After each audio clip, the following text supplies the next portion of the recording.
This week we're starting fabrication on the custom firewall for the K24 Mgb.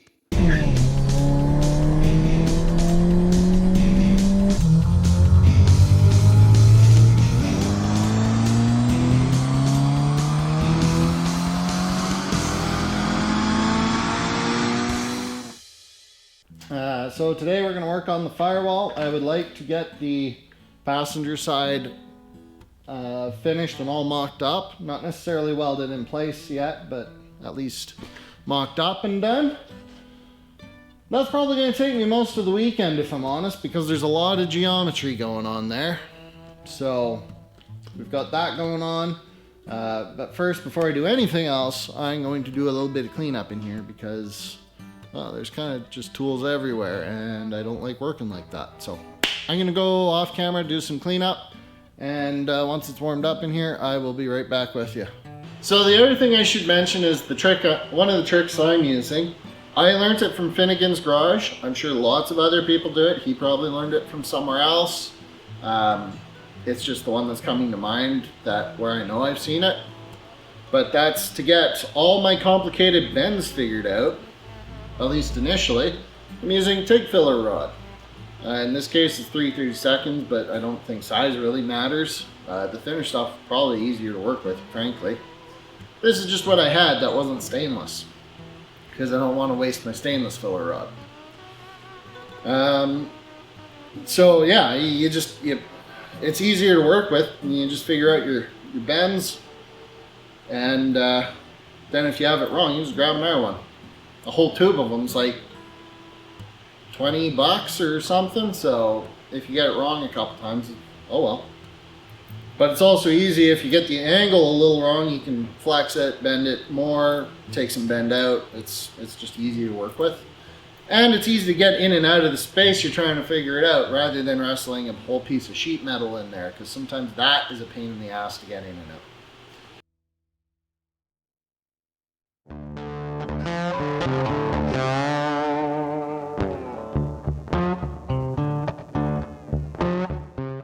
So before I got too far here, I had to remove what was left of the original floor pan and then deal with the cross member. There was very little of it left. What the previous owner hadn't cut out had rusted away, so there was no structure there.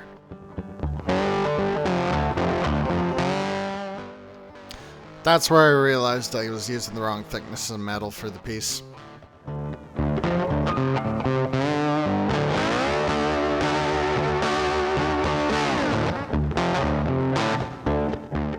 Having access to the sheet metal brake made this job so much easier.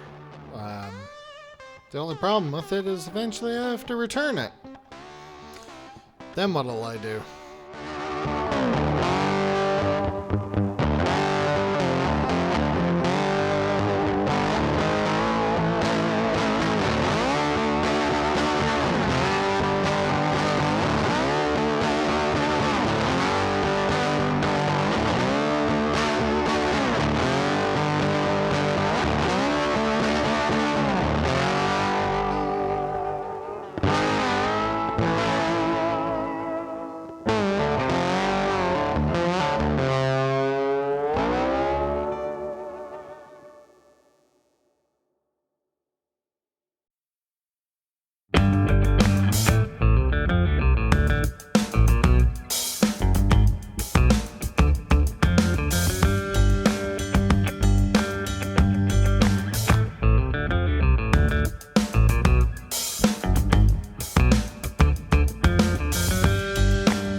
Alright guys, so here's where we're at. I've got three pieces here right now. I've got this little piece that continues the transmission tunnel, the vertical piece, which is all one piece, these 3-4 faces, and then I've got a top piece that sits flat up here, which I am going to have to modify that later and make it bigger. I kind of want to bring it in all the way back to here to tie it in and blank off a hole that's up there. It's a factory hole that they put in place so that they could easily make it left or right hand drive. This will never be right hand drive, so I don't see the point in having it. These Cleco clamps for this work have been invaluable. Couldn't have done it without them. So if you're doing this kind of stuff, I highly recommend getting some. The way I've got this built right now, the transmission tunnel is 18 gauge, I believe. The firewall seems like it's 20 gauge, so I've kind of carried that forwards. This section is 20 gauge, or sorry, this section here is 18. All the rest of it is 20 gauge. This part up here is also 20 gauge. So it's just the actual tunnel itself. But the floor pans I have are also 18 gauge. But what I might do is make another strip of the 18 that goes from here across and forwards. And that's just to help transfer some of the force, but we'll see if I wind up doing that. I'm not sold on the idea just yet, but that's where we're at. I'm gonna stop working because this is taking me 2 days.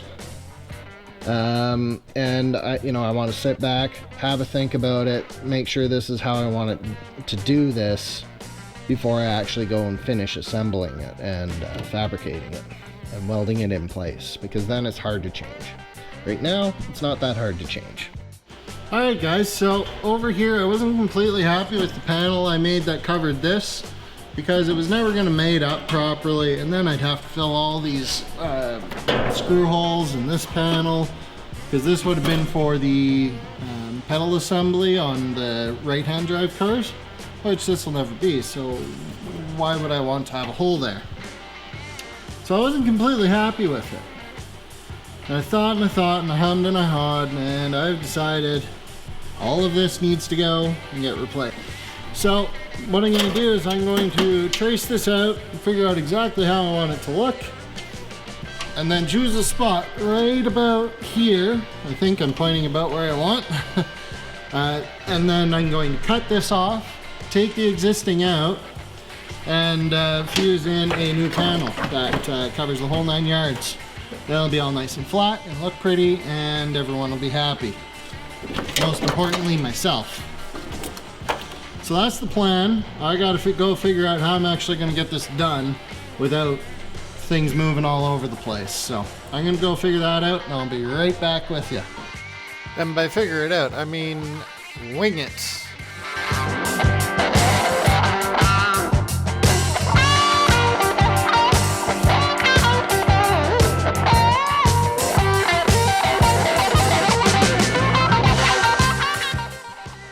So you're going to see me use my finger to mark the paper there. That's because your fingers aren't really clean when you're working with sheet metal, and it's just a convenient way to mark an edge.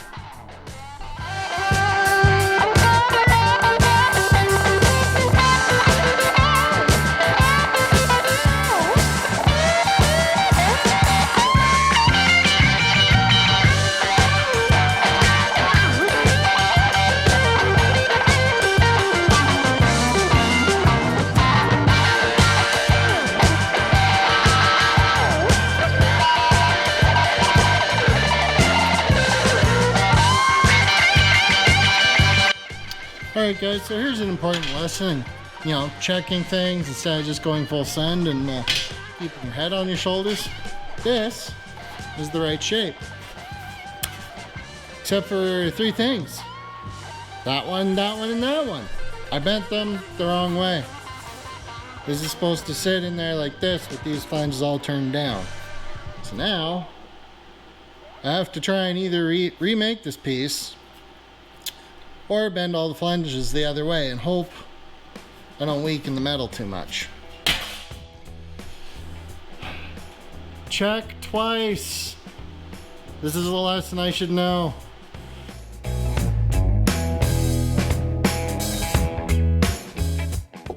So all this is to get a little piece of sheet metal where it's curved and the steering column comes down on the right-hand drive. I didn't want to replace all the sheet metal there, so I'm taking this piece out, cutting the piece I need out of it, and then I'm going to tack weld it in place.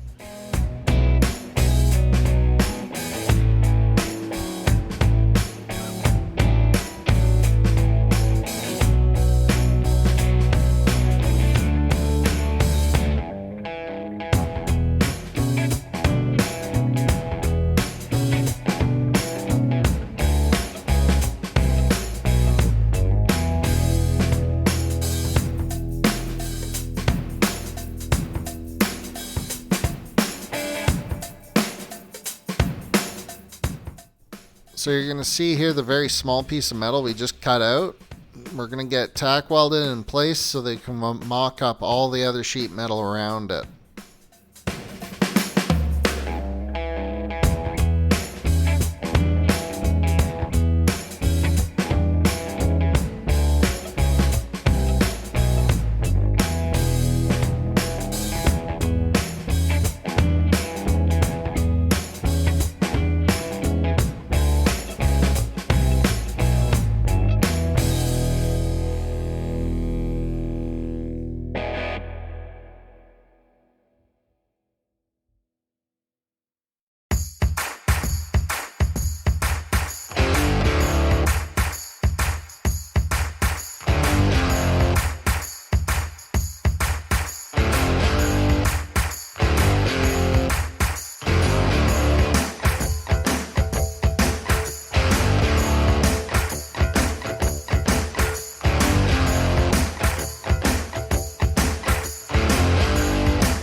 Alright guys, so that's where I'm going to leave it off for today. It's nice out, so I do want to spend a little time outside. And also I want to have a think about this and make sure that the way I've done the firewall on that side is how I want it to look when it's done. And that it has all the clearances I need to get like exhaust through and all that stuff. So that's where we're going to leave it off. And yeah, thanks for joining me. It's been kind of a weird day in the shop today, but I appreciate everyone coming along for the ride. Have a good day, and thanks for watching.